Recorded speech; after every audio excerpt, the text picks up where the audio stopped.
Welcome to week 7. We are flying. There's only 3.5 weeks left. This is what I keep telling myself every night. I'm like, just stay alive, 3.5 more weeks. And then Armin and I have to grade everything from the quarter. So, some quick logistics. Project 1 is due tonight. If you have any last minute questions, let us know on Slack and we'd love to help you. The week 6 exercises were just released last night and they will be due next Tuesday. So a week from today. And this will probably be the last set of exercises. These ones are focused on channels. Since you really don't get any experience with channels in 110, you can use channels on the last project if you want to, but if you don't end up using them, we just wanted you to get some small experience with them. So these exercises, there's only one problem. It's pretty small. It will be harder than last week's, but it should take less time than all of the other weekly exercises. Then Project 2 is coming out at the end of this week. Not exactly sure when yet, probably like Friday or Saturday. And that will be due at the very end of the quarter. So you'll have at least 2.5 weeks to work on this project. And it is going to be focusing on implementing a load balancer, which is something that we'll introduce today. As always, let us know if we can help. If you have any questions, if you're having a really rough week and you need an extension, just let us know. And we're here to support you. So this week, we're taking a step back and a step up, actually. So we're not going to be looking at much code this week. We're going to be thinking about design and architecture in the context of networking. So what does safety look like when you start thinking about large systems that involve many high-level components? We've been talking about safety at a very low level so far this quarter, looking at like buffer overflows and error handling and a lot of things in code. But we're going to try to take this discussion a little level up and look at things from a bird's eye view of like, how do we design networked systems that are safe? How do you keep big systems running when any piece of them could fail at any time? How do you deliver robustness in systems that need to stay alive? How do you keep information secure? That'll be the topic of Thursday. And in preparing for these lectures, I felt kind of bummed because there's just so much important stuff to talk about that I feel like people graduate with a CS degree and then they go out and they feel qualified to build systems and then very, very commonly people will make the same mistakes over and over again. And these are critical mistakes that endanger the information and sometimes lives of many people. So there's a lot of material here. We're only going to be able to skim the surface, but we've kind of picked the parts that we feel are most important for you to get exposure to. All right, so before we can really talk about networking at a high level, like systems design, we need to make sure that everyone's on the same page with some networking basics. So if you don't understand all of the stuff that I'm about to talk about in detail, that is fine. We're not going to be talking about any code. And you don't need to understand most of this 100%. The last project is going to involve implementing something from these slides, but we'll walk you through the process and it'll be fine. So don't feel stressed if you don't feel like you understand all of the details, but please do stop me if you're like, I don't understand what he's talking about. I want to make sure that you understand some of the concrete details of what is happening so that when we talk about abstract things, you have a sense of what's going on. All right, so let's start with IP addresses. What is an IP address? Every computer on a network has an IP address that uniquely identifies it. And an IP address is 4 bytes. It's 4 numbers 0 to 255 separated by periods. So 192.168.1.230 is a valid IP address. 400.500.1.230 is not a valid IP address because 400 and 500 don't fit within a single byte. If you want to talk to a computer on a network, you need to know its IP address. That's how you specify the computer that you want to talk to. You give its address. How do you find an IP address? Really, like anytime you want to contact any computer on a network, you need to know its IP address. If you want to go to google.com, you need to know its IP address. I don't know what Google's IP address. It's too hard to remember. And so the way that we deal with this is your computer is sometimes hard-coded with an address of a server known as a DNS server. My Zoom thing is blocking this. Yeah, and that could be hard-coded. And when you want to reach google.com, what you do is you talk to the DNS server whose address you know, so you already know how to get there. For example, there's a DNS server called 8.8.8.8. That's a very easy address to remember that. I can remember that. So you ask 8.8.8.8, hey, what is the IP address for google.com? And the server will respond. And if you want to run DNS queries, they're called, on your own computer, there's a program called Dig, which does a DNS lookup. So you can put in a domain name and say, hey, what is the IP address for this host name? So to give you a visual picture of what's happening, if I want to go to google.com, I send a request to this IP address that I already know, and I say, hey, what's the IP address for this website? And it will respond by saying, well, Google is at this IP address. And then I can go talk to Google and I can say, hey, can you give me the google.com homepage? And it will respond with the whatever HTML code I need in order to render Google's homepage. Everyone good so far? Does this make sense? All right. So when we talk about networking, you'll often hear these things called port numbers. And I find that this is a very confusing topic for people who are understanding networking for the first time. So the analogy that I usually give in order to make port numbers make sense is imagine that every computer on the internet is an apartment complex. So we've got a bunch of computers on the internet, and each of them have an address. So each computer has an IP address, just like each apartment complex has a street address. And there are things inside of these apartments. Like an apartment complex isn't just one address. There are many apartment units within the complex.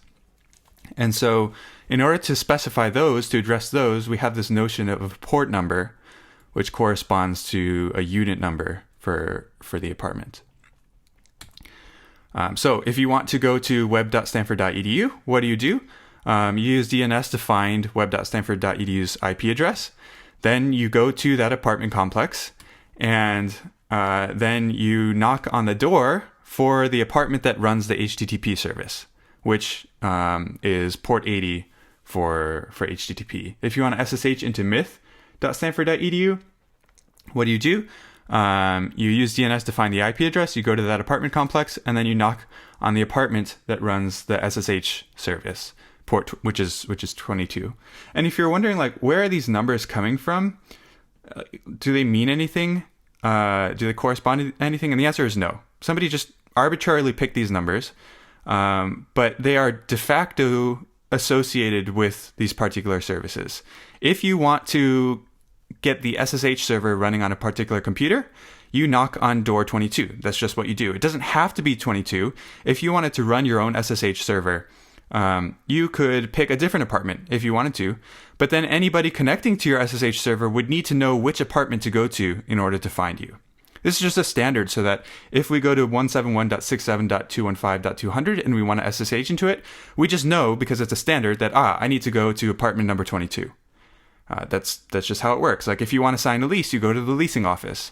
But if you wanted to change things around, you totally could. It's just that anybody connecting to your server would need to know that, the leasing office is actually in the garage, or like wherever unconventional place you wanted to put it. Does this make sense to everyone? My Zoom videos have disappeared. There we go. I need to figure out how to position this thing so it doesn't block my slides. All right, so let's talk about how these connections work under the hood. Like I mentioned, this thing about sending a request and getting a response. What does that actually look like under the hood? So again, an apartment complex is, or a host is like an apartment complex. And a host, by the way, if I use the term host and that's confusing, a host is just a computer. Those terms are interchangeable. Host is just a term that gets used in the networking world a lot. So each host is going to have one or more processes running on it, right? So let's say that we have this PID 1234 that's running on this host. And right now we don't have any network services running on this computer. So let's say that we want to set one up. We want to create a network service that is able to receive requests from other computers on the internet. The first thing that you need to do is you need to pick an apartment to move into. So like I was mentioning before, if you were wanting to run an HTTP server, you would want to pick apartment 80 just because that's the standard. If you were running an SSH server, you'd want to pick apartment 22. But you pick an apartment and then you set up shop and you move into that apartment. So in 110, I think next week we'll talk about like what are the actual system calls that move into an apartment. But for now, we'll just call this whole process binding to a port. This is what binding to a port entails. These are the steps. In addition to setting up shop in an apartment, you also install a waiting list outside the apartment. And whenever anybody tries to come to this apartment, they'll sign up on this waiting list and they'll say, hey, like I would like to enter this apartment. Here's my name on this waiting list. And then that way, if you get flash mobbed with like 1,000 people trying to connect, you can go down the list and invite them in one by one at whatever rate you're able to handle. So this waiting list is attached to a file descriptor so that the process can see when somebody arrives. And when you see this in 110, this also feels very intuitive. This is called the accept socket. If you have seen this already in 110, if you haven't, don't worry about it. But people are like, what is this accept socket? Like what is this doing? Really, it's just a file descriptor that's connected to the waiting list. So you can see who has arrived at your apartment. If you try reading from this file descriptor, you can't actually call the syscall read on it. You have to call this other syscall called accept. But if you try reading from this file descriptor, it will block until somebody joins the waiting list, until somebody signs up. And then you know, somebody's outside the door. Somebody's trying to connect to my server. You can also have other processes bind to other ports. So if I have another process on this computer, it can bind to a different port. It can move into a different apartment and install a waiting list outside of that apartment. But you can't have two processes bound to the same port. Only one application per apartment. If you wanted to, you could also have a process bind to multiple ports. So this is very common in web servers. A web server will very commonly bind to both port 80 and port 443.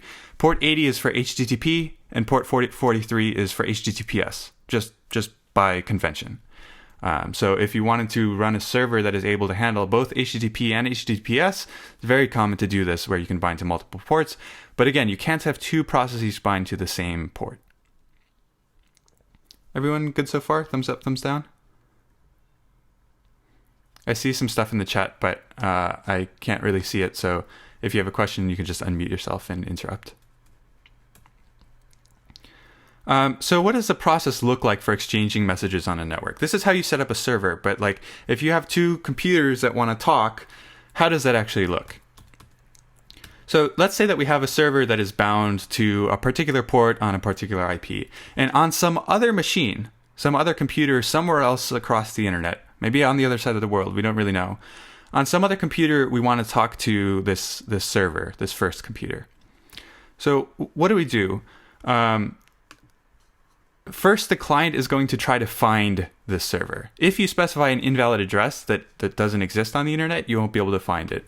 But if you can find it, the client sort of walks over in metaphorical terms, and it registers itself on the waiting list. If it finds this destination and it finds a waiting list, it could be the case that, say, for example, in this picture, say that you were trying to connect to port 22 on the server. The client might walk out and it might try to establish a connection, and then it's like, hey, there's no waiting list here. Nobody's here on this apartment. It's completely vacant. And in that case, it will go home and you'll get an error on the client that says like e-connection refused or something like that. But if it does find a waiting list there, it will add itself to the waiting list. And remember, the server is reading from a particular file descriptor that's connected to that waiting list. So it will see that, hey, somebody just added themselves to this file of sorts. And it will take the client off the waiting list, and then it creates a new file descriptor that is connected to the client. This is called a socket. Don't be intimidated by the terminology. It's just a file descriptor that's connected to the client, but it is a bidirectional file descriptor. So I'll come back to that in a moment. The client, having been successful in being invited into this apartment, is going to go back, and the client is also going to create a file descriptor that it can use to talk to the server. So both of these hosts have a new file descriptor now, and you'll notice in the open file table, this is a read-write file descriptor. So you can both read to it and write to it. Unlike pipes, where you can only really send direction in one way, if you send if you send information in two directions, the information will get jumbled up and it won't be useful. If you want to have two directional communication with pipes, you need two pipes. But with these network sockets, it's just one file descriptor that you can both read from and write to. And if the client writes to its file descriptor 3, that message, like whatever string of bytes it writes, will be sent through the network to the server's file descriptor number 4. And if the server reads from that file descriptor, it will read this sequence of bytes that the client wrote. And similarly, if the server writes the file descriptor 4, that will be readable on the client's file descriptor 3. Does this make sense to people? Any questions about how this is working? Because I think if this feels vague or ambiguous, I want to stop and talk about it now, because some of the higher level stuff may not make sense if you don't understand like what is happening under the hood when we talk about networking.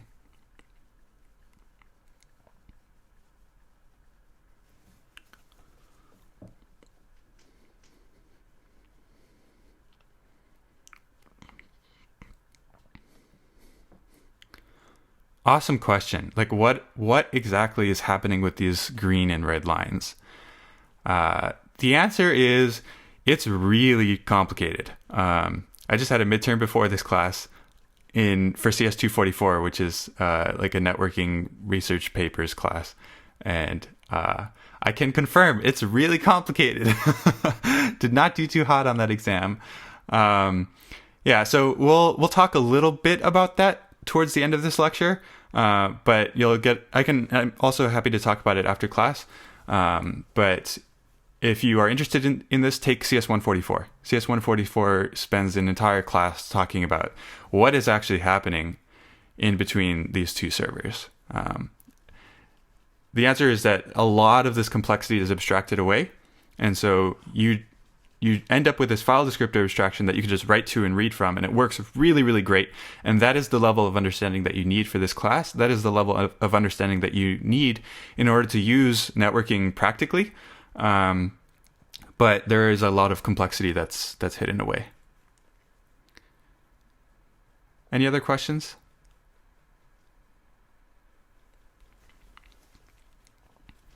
Yeah, sure. Great question. Yes, they can both read and write at the same time if they wanted to. So both of them could be writing at the same time, and that's why I kind of drew this as like a separate green and red line. It's kind of creating two separate communication channels over the network that just get aggregated into a single file descriptor. So if a server is writing, that kind of goes over one half of the channel, and then if the client is writing, that goes over the other half of this internet pipe. But they are kept separate.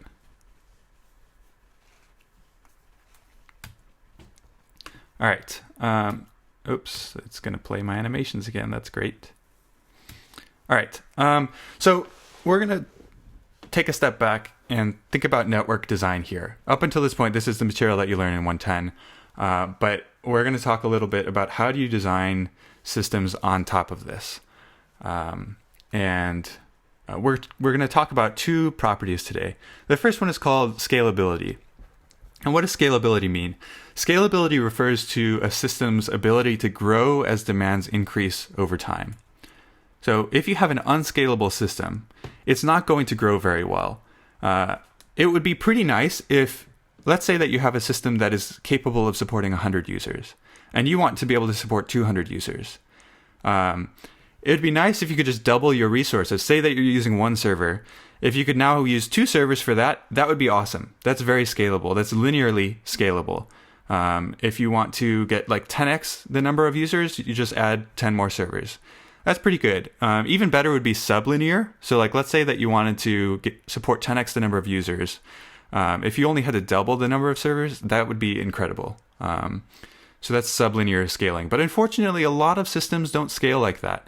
And in fact, some systems, no matter how much money you throw at them, they won't scale at all. Like the maximum number of people that you can support is 1,000. or whatever it is, or the maximum amount of data that you can process at a time is like 1 gigabit per second.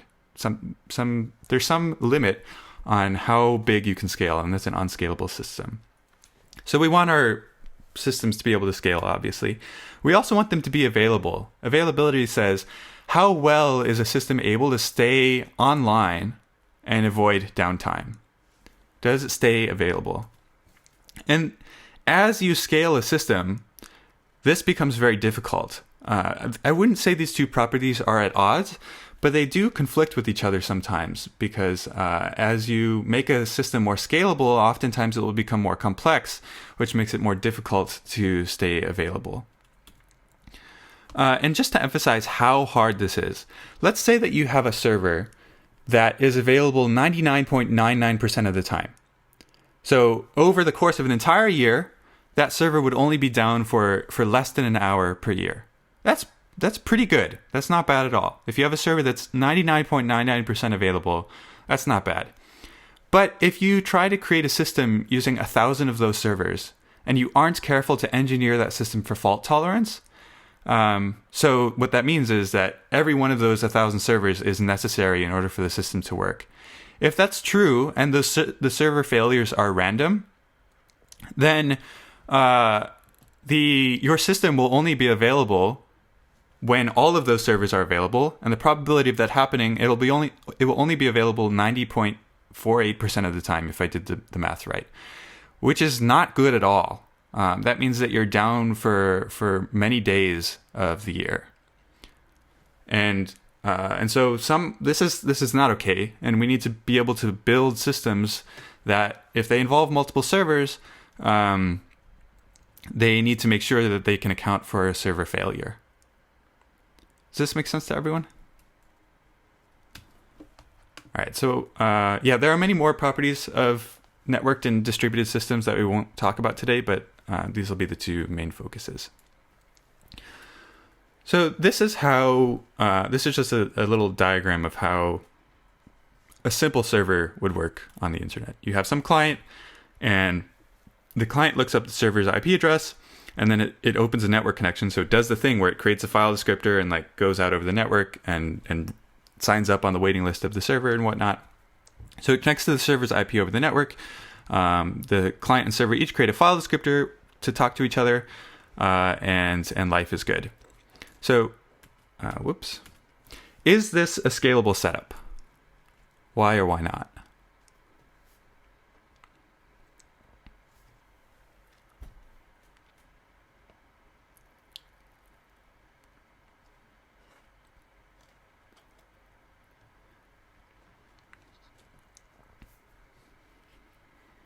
Yes, we only have one server in this picture.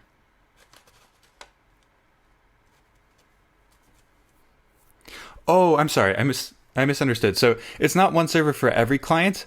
I didn't do a good job of showing this in the diagrams before, but you can have multiple clients connect to a server. So if you have 5 people that like sign up on the little waiting list, the server can read 5 times from that waiting list, and it can create 5 new file descriptors to talk to those 5 clients. And it can do that in parallel if you want.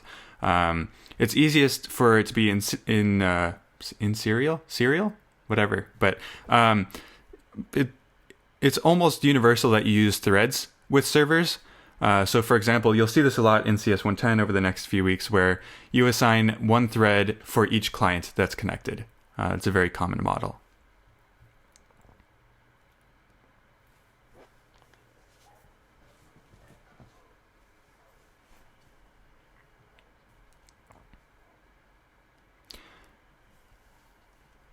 Yeah, the internet is definitely scalable. But let's say that with this setup right now, you have a server that is able to handle 1,000 people at a time. So 1,000 people can be connected to this server at any one point in time. Maybe this is a video streaming server, so like you're streaming video to 1,000 people, and everything is working great. And then let's say that your startup starts to take off, and now we want to be able to handle 2,000 people streaming at the same time. What would we need to do, given this architecture, in order to be able to support 2,000 people at the same time?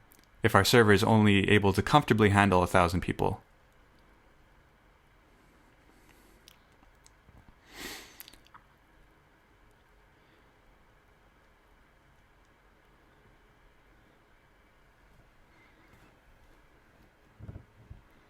Awesome. You're thinking ahead.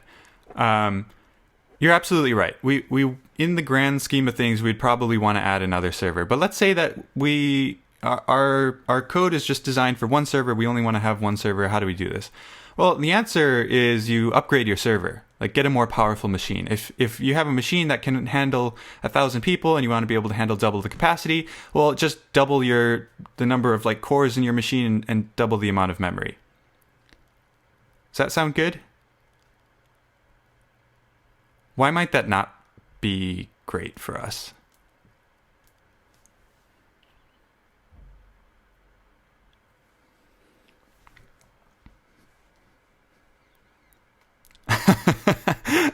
Great point. So it could be a waste. In practice, a lot of servers are rented.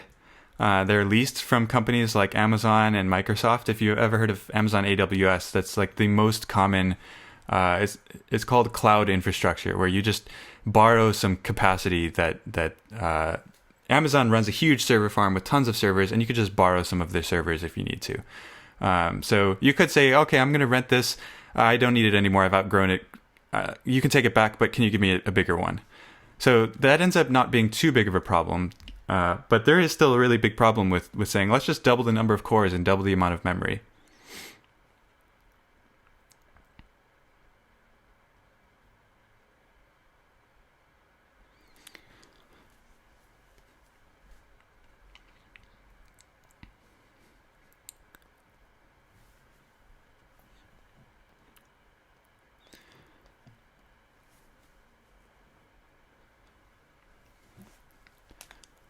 That's exactly right. Like, find me a computer that has 20,000 cores in it.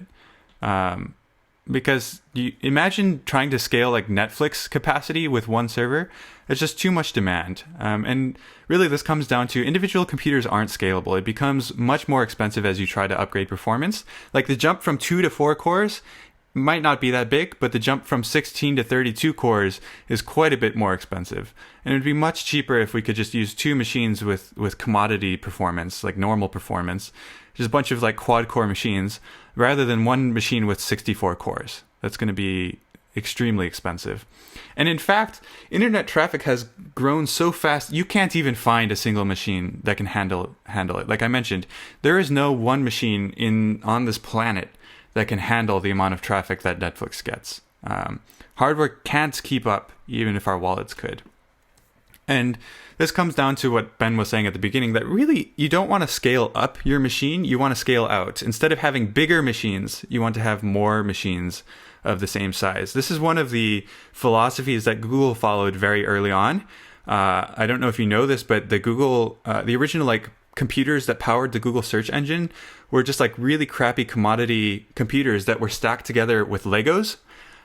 They were not like your enterprise grade servers. They were really crappy machines, but they did a very good job of scaling out using crappy machines rather than depending on single very expensive machines. And the other thing that Drew just mentioned is this is not available either. Like, it introduces a single point of failure, and you can have a server that crashes, that like runs out of resources. It could fail. The dog could eat the power cable. Like, who knows what could happen. It's not good to have such a single point of failure. So really what we want to do is we want to distribute our system. We don't want to just run it on one machine. We want to distribute it over a large number of servers so that we can get scalability and availability. These servers will need to talk to each other, so they'll need to use networking to collaborate on whatever problem it is that we need to solve. So how can we split this functionality across multiple servers? Like, we want to add another server, but it's not quite so simple as just duplicating our existing setup. And the reason for this is, if you think about what these servers are actually doing, if you have an extremely simple service, you might be able to just add another machine and call it a day. But most services need to store state. they need to store data, like who is currently logged in, what emails does a user have, how many times has somebody loaded a particular page. There's some state associated with what you're doing. And then there's, of course, the logic of what you're doing. Maybe you need to like process a particular image or compress some uploaded video, or just serve some, read some bytes from disk and send it to the file descriptor that goes across the network. Whatever it is you need to do, there's some logic associated with that. So we can't just duplicate the servers, because then our data is going to be split across the two servers. And like one server might think that user X is logged in and the other server might think that they're not logged in. Or one server might have most of the emails but not all of them, and then the other server might have the rest of the emails. We need some way to rectify this. And it's actually a very hard problem. But it's one that most people don't need to deal with, because there is existing database software. For example, some common ones are MySQL, Postgres, Redis, MongoDB. I don't know if you've heard these terms before. If you haven't, it doesn't matter. But these are database frameworks that have already solved this issue of being able to scale. So they come with functionality where you can shard them across multiple servers. Sharding is the term for splitting up the data across multiple servers for redundancy, so that if one of the servers fails, you don't lose the data. And also for performance, so that if you're getting a ton of requests, you can distribute some of that load across multiple servers. If you want to know how this is implemented, it's very interesting. But you can take CS 245 or 244B that talk about databases and distributed systems.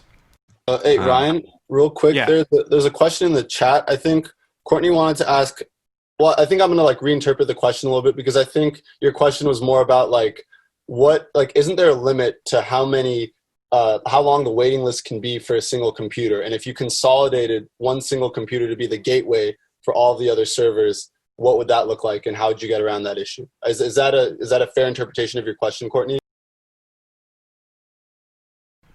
Great question. I'm going to come to that in a moment. You're also thinking ahead.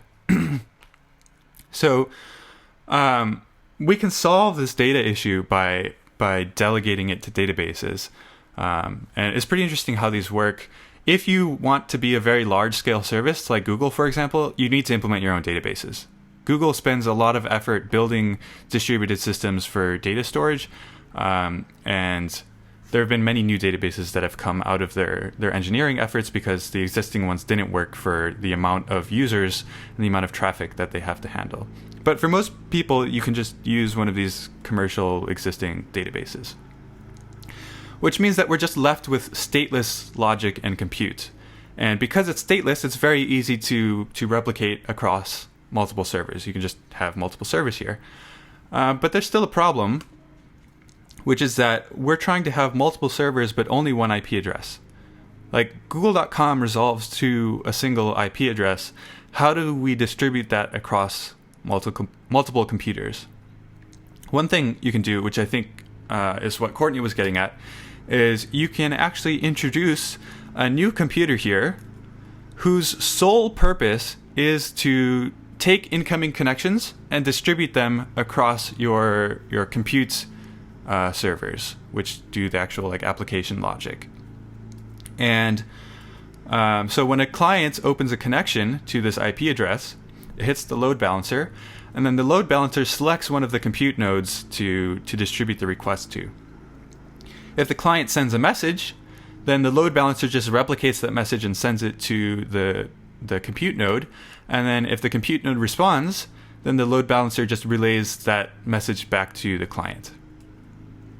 There's a variety of ways that you can select which node to relay to. But for our purposes, let's just say it just randomly picks one. And that's the strategy that you'll implement in Project 2. It doesn't do anything else. There isn't a whole lot of heavy work that it needs to do. All it's doing is just reading from this waiting list. As soon as somebody connects, it takes them off the waiting list and opens a connection to them, and then it forwards any messages. So it's doing a lot of networking traffic, but there's not much compute that needs to happen here, and it's not reading any data from disk or anything. So as a result, they can handle a very large number of concurrent connections. And to answer your question about the waiting list, yes, the waiting list is bounded. The clipboard on the front of the door can eventually run out of space. But if you're continually pulling people off the waiting list very, very fast, then the waiting list usually doesn't end up being a problem. A quick question though, like wouldn't one possible solution be to like save things to disk if that overflows, or is that just considered horribly inefficient and bad? It's not possible because the waiting list is actually implemented inside of the Linux kernel, and it needs to be very fast, and the kernel has no option to save the waiting list to disk. But usually it's not an issue. As long as your computer still has some compute resources, you can still be pulling people off the waiting list and into some in-memory queue. If your queue is so long that you need to save it to disk, you have bigger problems. So this helps a lot. It helps a lot with scalability. There's a technique called auto-scaling, which is you can just look at the current load on your network. And I mentioned that many of these things work in leased data centers. You can just borrow more servers if you need to. And in fact, these systems are so efficient, you can just borrow nodes on the fly. Like you can write a program that if your compute nodes get too overwhelmed, you can just ask Amazon, like, hey, can you give me another instance? And within like 5 minutes, they'll give you a new rented server that you can use and log into and set up. So it's very fast and very efficient. And if there are more clients connecting, we can just add more compute nodes. So we can just borrow another server from Amazon, or from whatever host we're dealing with. And then we can update our load balancer, and the load balancer will distribute the load to this new node as well. It also helps a lot with availability. So if one of these nodes fails, the load balancer can detect that, hey, this node isn't working anymore, and it can stop sending traffic there. So it will only distribute traffic amongst the nodes that it knows are working well. And this is beautiful because the client is just sending requests to this one IP address. It has no idea that there's all this complexity happening inside of our infrastructure. We might have 1,000 compute nodes, but we don't have to expose 1,000 IP addresses. And if we're having a really rough day and we need to add more servers, we can just add more servers and update our load balancer. The client doesn't need to know about it. Does this make sense to people? Are we done yet? Go ahead and ask them.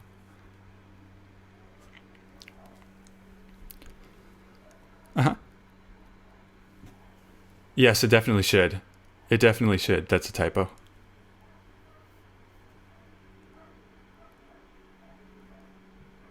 So is this good enough?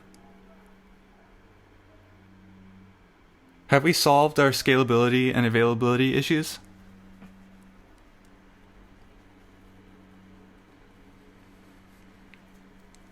Yeah, for sure. So that's an availability issue. Our load balancer now introduces a single point of failure. So if it goes down, we're in trouble. There's also a scalability issue. Like every connection is a file descriptor. What happens if you run out of file descriptors? It turns out you can have a very, very large number of file descriptors on a system, but at some point you can still run out. If this is a single machine and you have tons and tons of connections barreling through, at some point you're going to use all your CPU resources and you won't be able to scale anymore. And really, we need to find some way to load balance our load balancers because this has only deferred the problem. We have managed to come up with a way to divide our traffic across a bunch of machines, but now it's just spread out a bit, and if we scale, at some point, eventually we're going to hit the limits of our load balancer, and we're going to have to figure out some way to deal with that. So we've only put off the problem in some sense. So we can't use just a single load balancer. Like YouTube right now during coronavirus, YouTube is accounting for 15% of all internet traffic. There's absolutely no way that you can find a single machine that is able to handle that much traffic. It doesn't matter if the machine doesn't have to do anything fancy with compute, it just can't handle that much traffic. And then again, you have a single point of failure. And this is worth mentioning. like in large scale systems, anything that can go wrong absolutely will go wrong. If you have a race condition in your code, it will hit that race condition. If there's a possibility for machine failure, like hard drive failure, network interface failure, CPU failure, fire, network links that work half the time and not the other half, absolutely anything can go wrong in large scale systems. And so you need to be prepared for the worst. So one solution for load balancing load balancers is to use a technique called round robin DNS. And I kind of implied that DNS returns one IP address for a given host name, but it turns out you can list as many as you want. If you want to list 10 IP addresses, you can. And what you can do is you can implement a DNS server that returns a list of IP addresses, shuffling the order every time, so the order is randomized. And then when a client receives a list of IP addresses, it will try connecting to the first one. If that doesn't work, it will try the second one. If that doesn't work, it'll try the third one, so on and so forth. So you can specify multiple load balancers, potentially in different data centers, and the clients will get these, and it will just go down the list one by one until it finds one that works. So for Reddit actually does this. If you look up the IP addresses for Reddit, it returns me 4. And then I tried it again a bit later, and I got the same addresses, but in a different order. So this ordering is important because it distributes the load. Somebody else is going to get a different order than me, and so the first load balancer they try will be a different load balancer. And that helps for load balancing the load. Make sense? There are some downsides, and so many people don't rely on this technique because it's not very intelligent. If you have a load balancer that is getting hammered more than others, it would be nice if we could direct traffic away from that load balancer. But with DNS, it's returning a random list of IP addresses. It's not too smart. Also, DNS infrastructure has a whole lot of caching. I haven't talked about how DNS actually works. I think we'll talk about it a little bit in CS 110, but there are many DNS servers along a particular path, and you might ask one DNS server, which asks another DNS server, and then caches the response, so that when you get it, you didn't actually communicate with the origin DNS server, you just got a cached copy of the response. And so, as a result, it's hard to consistently rotate the order of the IP addresses, because a DNS server will give some response of 4 IP addresses in some order, and then that address gets saved in some cache somewhere. And then now anybody who's reading that cache is going to get the same order instead of a randomized order. And so they're going to hit the first IP on that list harder than the other IPs. So it's hard to distribute load evenly. And then maybe the biggest problem is this is really not good for failover. If one of the servers on that list fails, DNS is going to have no idea. The DNS server will just keep happily announcing its IP address, and the clients will try to connect to it. Eventually, they will succeed because they're going to give up on that IP address and they'll move down to a different IP address on the list. But they're going to spend some time first trying to contact the dead one. And so this will increase the latency to establish a connection. And you have to ask yourself, like, what is going on if I try looking up Google and there's only one IP address? Like, definitely Google is not using this technique because they're only listing one IP address, but there's absolutely no way that Google could be using a single load balancer. Google is just too big to be able to do this. So there must be something else happening in this picture. Round robin DNS can't be it. And this is actually another DNS hack. So this website is a pretty useful website for checking what DNS returns in different parts of the world. And if I look up google.com, apparently it's banned in Brazil. I didn't know that. But in all these other places, you'll notice that it is resolving to different IP addresses, which is very interesting and very unusual because most smaller scale websites don't need to do this. But what's happening here is Google actually has many, many data centers distributed across the world. And the DNS servers can respond with the IP address for the load balancer that is closest to the client. So say that I'm somebody in Chicago and I send a request to Google's DNS server saying, hey, can you give me the IP address for google.com? Google's DNS server will say, oh, hey, I have a client that is connecting from Chicago. I'm going to return to them the IP address for the load balancer in Google's Chicago data center. And what that means is when you try to connect to google.com, you get a server that is closer to you, which helps to decrease latency. You don't have to go all the way across the world in order to get to a Google data center. You just go to the one that's a couple hundred miles, less than a couple hundred miles away. And it also helps to distribute traffic, because instead of everybody in the world going to one data center, they're being spread out across multiple data centers that Google operates. It doesn't fix availability. So what happens if I'm in San Francisco and the San Francisco data center goes down? Like, I'm getting routed to an IP address in San Francisco, but if that data center goes down, then does Google go down for everybody in San Francisco, everybody in California? That seems suboptimal. It seems like even if a data center fails, we still want Google to be available. Does that make sense? So this is my last bit here for availability. There are many more tricks that people pull out of the bag in order to make services available, but I just wanted to give you a high-level overview of what's happening. And this one actually starts to get fairly into the weeds. So the way that I've been talking about IP addresses, I said IP addresses identify a single computer on a network, and usually that is the case. When we talk about IP addresses, that's how we usually think. But it turns out that there are some hacks that you can pull in order to make an IP address correspond to multiple computers. And also, as a quick note, I've drawn this as like a data center only having one load balancer. People will also pull more tricks in order to have multiple load balancers in a data center, so that if the load balancer fails, it's not like the data center becomes useless. They'll have spare failover load balancers that can be swapped in very quickly. So yeah, let's say that we have Google with two data centers, one in SFO and one in New York City. And what's going to happen is both of these data centers is going to announce that they own a particular IP address.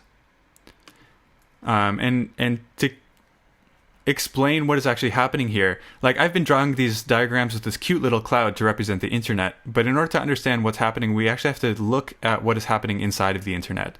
And this is going to reference some material at a very high level. If you're interested in what's actually happening, take CS 144, because that's when we talk about how this works. But the internet is composed of a bunch of routers.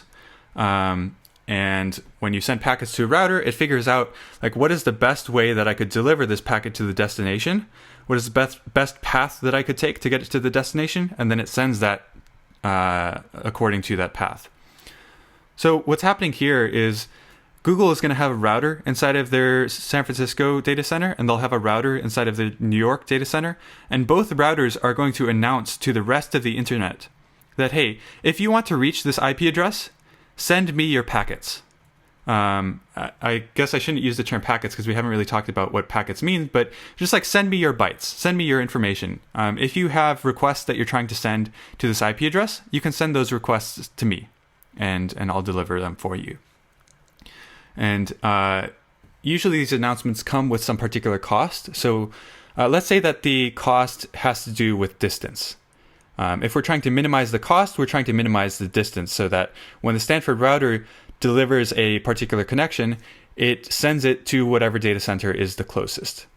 And so when these routers send these announcements, the Stanford router internally is building up this routing table saying that, oh, if I want to reach this IP address, I should deliver these connections to the San Francisco router. And if I do that, then that will impose a cost of 10. I'm making this up. But that corresponds to distance. Or I can also deliver connections for that IP address to the New York router at a cost of 100. It's a bit further away. And then what happens is when a client tries to connect to an IP address, so say that you're on the Stanford campus.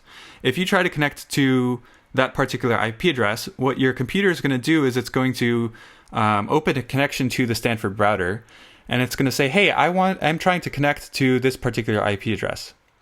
The router is going to look in its routing table, and it's going to say, oh, hey, I know where that IP address is. I know how to get there. In fact, there's two ways that I could get there. I'm going to pick the one that's cheapest. For us, that's the one that's closest. And so it is going to select the SFO router, which is going to end up delivering this connection to the SFO load balancer. And then the load balancer will pick one of the compute nodes and deliver it there. Does that make sense so far? So let's say that the San Francisco data center fails. There's a huge fire, catastrophe, disaster. We want to make sure that Google stays up. If a client tries to connect to the Stanford router, and the Stanford router notices that the Google router in San Francisco isn't working anymore, it will take that route off of its routing table. It will say, hey, this route appears to be dead. Traffic isn't working there anymore. And then when a client tries to connect, it will send it to the New York router instead. So the client has absolutely no idea that this is happening. The client is just like, hey, I want to connect to this IP address. Please help me open a connection. But the internet has a lot of mechanics inside. This is a protocol called BGP, if you want to read more about it. It's an interesting protocol with a rich history of security vulnerabilities. Because imagine that like you have a data center that's not a Google data center, and it announces to the internet, hey, I can handle traffic for 171.67.215.200. You can imagine that would be a disaster, because then people will start sending traffic for Google's load balancer to a non-Google data center, and this actually happens sometimes. It's fortunately not super common, but every single year this happens with some high-profile company. But this is what's happening inside of the internet, and essentially how it works. So I'm over time. But I just wanted to mention really quickly this interesting thing that Netflix developed. It's an interesting philosophy called chaos engineering. And Netflix basically said that to design reliable systems, we have to assume that everything can fail. But it's hard to predict how things will fail until you see it fail. You don't really think about, like in a system that has a ton of moving parts, you don't think about what will happen if each individual part fails until it actually fails. And then you're like, oh crap, I forgot that I need to handle that case. So how do you do this? You intentionally induce failure. You intentionally crash pieces of your system, but you do it in a controlled environment instead of at 3 a.m. when it wasn't expected. So they created this series of tools. The first one was called Chaos Monkey, and what Chaos Monkey does is it like intentionally crashes your servers. It will take one of your servers and it will just bring it down in production. Like they're doing this in production all the time. And in fact, they have other tools that bring down entire data centers. Not only that, there's a tool called Chaos Kong that brings down an entire region. So it will take down all of the data centers in Chicago or all of the data centers in New York. It's absolutely ridiculous that you would do something like this. They're doing it in production all the time. And there's some interesting blog posts that you can read here if you're interested. But somebody who ended up using the system for a different company was like, raise your hand if where you work, someone deployed a service that randomly kills services and processes in your server farm. Now raise your other hand if that person is still employed by your company. Like, this sounds like a terrible idea, but it has actually worked very, very well for Netflix. And as a result, Netflix is one of the most resilient services on the internet. It's interesting that Netflix, of all services, would be so reliable. Like, can't let streaming go down. Absolutely crucial. But they've done a really good job in this area. And if you want to read a bit more about it, I have some links here. Thanks for coming, and that's all I have for today. Stay after if you have questions. Otherwise, I'll see you on Thursday. Have a good rest of your day.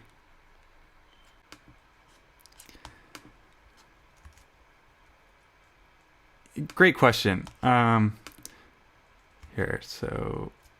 yeah, so what does it do? It just seems like such a counterintuitive idea. But the reason that they did it is their rationale is basically things are going to fail anyways. Servers are going to fail. It's absolutely going to happen. We just don't know when. And what often happens is like the most crucial parts of your system will end up failing at 3 in the morning when everybody is asleep and nobody can respond.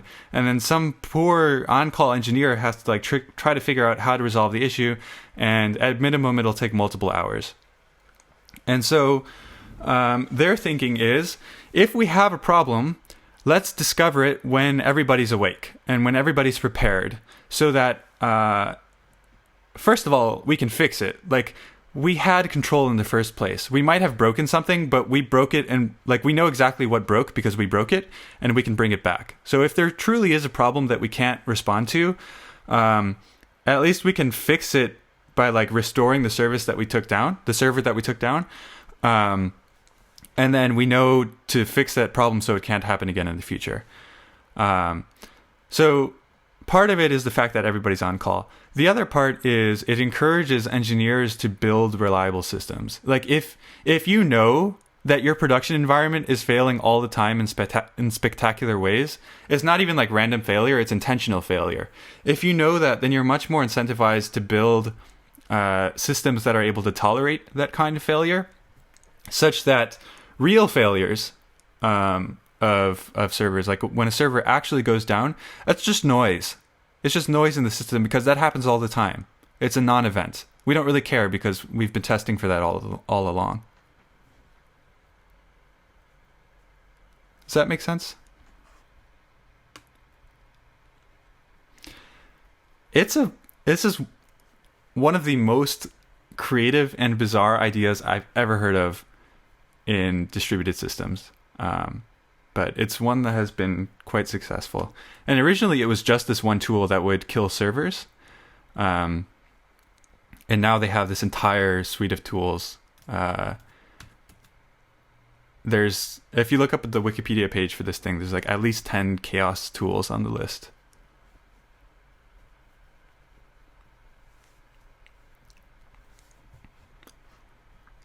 Any other questions?